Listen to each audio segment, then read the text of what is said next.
Jafar was a fun character for us because it was this challenge of, as Guy would say, the character can be a bit pantomime, and both with his sort of hypnotic snake and the costumes, and how do you ground that character in a way that, again, is true to sort of the fun and the villainy in the original film, and yet also gives him sort of a real point of view and a real perspective that we can relate with. And like Aladdin, he had a similar, whether he was an orphan, we never find out the specifics of it, but that he was sort of a, quote unquote street rat like Aladdin. He was a thief that basically rose up off the streets all the way into the palace and into one of the highest positions in the palace as the vizier.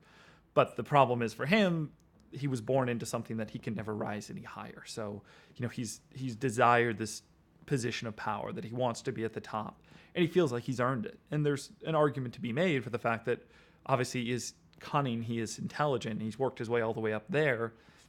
Maybe he is, intelligent enough that he deserves the top position, and certainly in his mind he does. But ultimately he knows he can never have it without the help of magic. Well, the crazy thing, how well we lucked out with the three of them.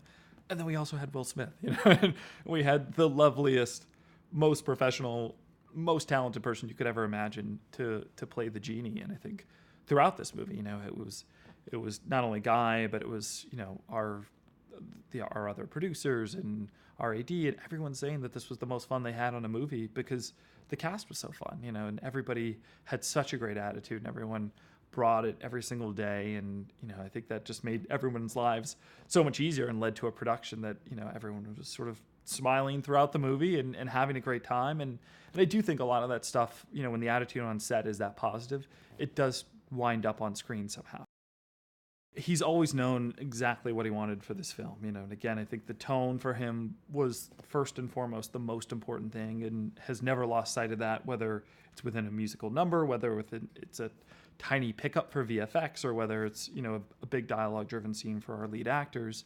He always knew sort of what the tone of the movie should be.